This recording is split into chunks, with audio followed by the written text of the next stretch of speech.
UPPL Garkha सेलनि दैदेननायाव भैरबकुंड समस्तिनि खावराङाव मोनसे गेदेर जयनिं हाबाफारियाव बाहागो लानाय आलासिफोरखौ ओनसोलनि रायजोफोरा बरायनाय नुनो मोनदों।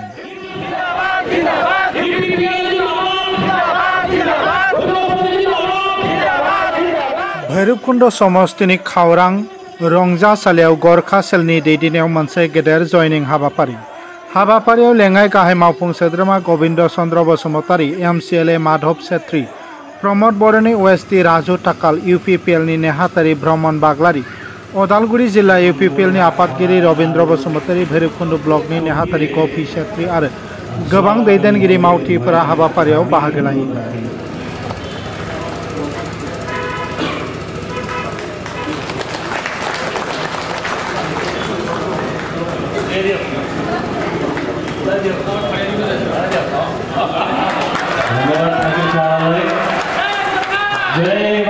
भैरबकुंड समस्तिनि गुबुन गुबुन प्राइमारि आफादफोरनि बाहागो लाफैनाय 1000 सुबुंफोरा गरखा सेलनि दैदेननायाव दिनै UPPL दलियाव जयनिं जादों होननानै माधव छेत्री बिथाङा खौरांगिरिफोरनो मिथिहोदों।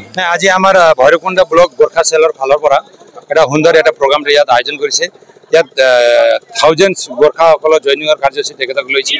আমি ভাবো মানে আজি তেখেতসকলে যি প্ৰগ্ৰামটো এৰেঞ্জ কৰিছে ইয়াৰ পিছত গৰখা বহুল ক্ষেত্ৰ যিটো এৰিয়া আমি ভৈৰৱকুণ্ড বুলি কওঁ, ইয়াত এইবাৰ আমাৰ যি নিৰ্বাচনটো আহিব তাত গৰখাসকলৰ বিপুল সংখ্যক ভোট আমাৰ UPPL পাব বুলি আমি ভাবি লৈছো। আৰু ইয়াৰ আগতে জয়নিং হৈছে।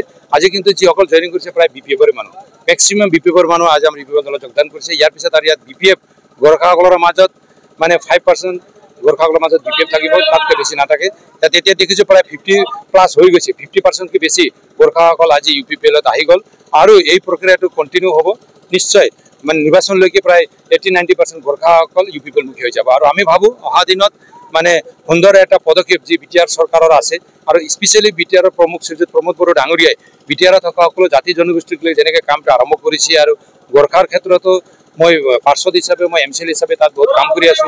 আমাৰ OSD আছে তেখেত ৰাজু ঢাকাল ডাঙৰীয়া, তেখেতো বহুত বিশেষকৈ ভূমিৰ ক্ষেত্ৰত লেণ্ডৰ ইছ্যুলৈ তেখেতে বহুত কাম কৰি আছে। গতিকে এই সকলো কামটোৰ ওপৰত ভিত্তি কৰি আজি আমাৰ UPPLৰ কেন্দ্ৰীয় নেতা হওক বা BTR চৰকাৰৰ আমাৰ লিডাৰসকলক সকলোৱে ভাল এটা মানে মেছেজ এটা গৰখাসকলক ওপৰত দি আছে। গতিকে জাতীয় সংগঠন হওক বা সামাজিক সংগঠন হওক সকলোৱে মিলা প্ৰীতিৰ মাজত অহাবাৰ UPPLকে গৰখাসকলে ভোট দিব লাগিব বুলি মানে এটা পৰিৱেশটো ইয়াত নিশ্চয় আহিব বুলি আমি আশা কৰিছোঁ।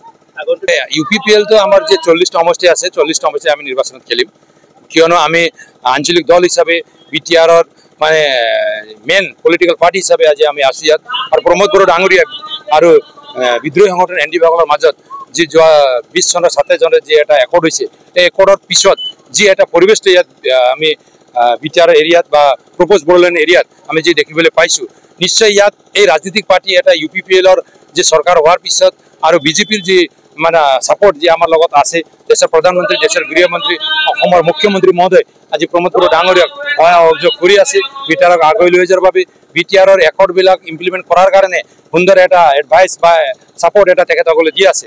এই গতিকে আমি ভাবো মানে প্ৰমোদ বড়ো ডাঙৰীয়াৰ যি লিডাৰশ্বিপ, এই লিডাৰশ্বিপত আজি BTRৰ সমূহ জনগোষ্ঠীয়ে আজি ৱেলকাম কৰিছে। BTRত থকা 26টা জনগোষ্ঠীয়ে ৱেলকাম কৰিছে, আৰু বড়োসকলৰ লগতে আন জনগোষ্ঠীয়ে ইয়াত তেখেতক বা আমাক সমৰ্থন দিবলৈ আগুৱাই আছে। গতিকে আমি ভাবো অহা দিনত স্পেচিয়েলি লিডাৰশ্বিপটো ভাল পায়, প্ৰমোদ বড়ো ডাঙৰীয়াৰ যি লিডাৰশ্বিপটো ভাল পায়।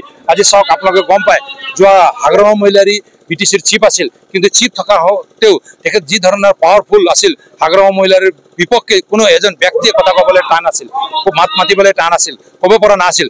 কিন্তু আমি প্ৰমোদ বড়ো ডাঙৰীয়াই যি এটা ডেমক্ৰেচি ইয়াত ইষ্টাব্লিছ কৰিছে, গণতান্ত্ৰিক পদ্ধতিৰে যি শাসন কৰি যি গণতন্ত্ৰ ইয়াত ইষ্টাব্লিছ কৰিছে, এই ইষ্টাব্লিছ কৰাৰ ফলত যি বাক স্বাধীনতা যি মানুহ আছে, ছ'চিয়েল মিডিয়া যি ধৰণে আমাক গালি গালাজ কৰে, সমালোচনা কৰে, তাত আমি এইটো ডেমক্ৰেটিক কাউণ্ট্ৰি হিচাপে এইটো সকলোৰে অধিকাৰ আছে বুলি আমি মানে এইটো কোনো ইগনোৰ কৰিছোঁ। গতিকে আজি প্ৰমোদ বড়ো ডাঙৰীয়াই যি ধৰণে পিচ ইষ্টাব্লিছ কৰিছে, শিক্ষাৰ ক্ষেত্ৰত আপুনি চাওক, এডুকেশ্যনৰ ক্ষেত্ৰত চাওক, অল ৰাউণ্ড BTRক অল ৰাউণ্ড ক্ষেত্ৰত সকলো ক্ষেত্ৰতে ডেভেলপ কৰাৰ কাৰণে যি ধৰণে তেখেতে প্ৰক্ৰিয়াটো আৰম্ভ কৰিছে, এই সকলো দিশটো ভাল পাই আজি ইয়াত সকলো তেখেতে মানে বিচাৰিছে। আৰু আমি ভাবোঁ অহা দিনতো হাগ্ৰামাক নহয় আৰু হাগ্ৰামাৰ দিন নাই। কোকৰাঝাৰ চিৰাঙত হাগ্ৰামা নাই, ইয়াততো হাগ্ৰামা নাইয়ে, আপুনি গম পায় ইয়াততো কোন আছে। আৰু হাগ্ৰামা এজন মানে BPFৰ এজন নেতাই আজি ইয়াত আছে, আৰু বাকীতো চব নাই।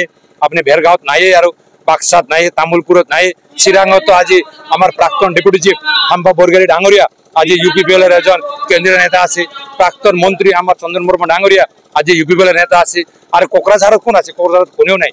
আজির দিনত হাগ্রামাও প্রায় নিষ্ক্রিয় হয়ে গেছে। গতিকে এটা মানে 40টা সমষ্টিতে এটা ভাল এটা রিজাল্ট পাবলৈ আমার UPPL দলে সক্ষম হব, এটা আমি আজি ক'ব পাৰো। মানে BTR রেকর্ড হিসাবে তো আমার 60টা সমষ্টি হব লাগিব, কিন্তু অলপ গাঁও ইনক্লুশনটো, ভিলেজ ইনক্লুশনটো অলপ মিলা নাই। নিশ্চয় আমি ভাবো অহা দিনত এই যিবিলাক আমাৰ একৰ্ড ইমপ্লিমেণ্টৰ ক্ষেত্ৰত যে অলপ কিবা কিবি হৈ আছে, এইটো সকলো দূৰ কৰি সোনকালে এই গাঁৱবিলাকৰ যে ইনক্লুশন কৰাৰ ক্ষেত্ৰত এইটো চৰকাৰে, অসম চৰকাৰে এইটো কৰিব বুলি আমি আশা কৰিছোঁ। আৰু যিসকল গাঁৱতো অলৰেডি ইনক্লুশন কৰা হ'ল তেখেতসকলকো নিশ্চয় কিবা এটা একমডেশ্যন দি আমি এইবাৰ নিৰ্বাচনত আমি আগবাঢ়ি যাম। কিন্তু এইবাৰ আমি যিমান জানো এই যি 40টা সমষ্টি আছে, এই 40টা সমষ্টিতে নিৰ্বাচন হ'ব, কিন্তু অতি সোনকালে ডিলিমিটেশ্যন ব্যৱস্থাটো আৰম্ভ হ'ব।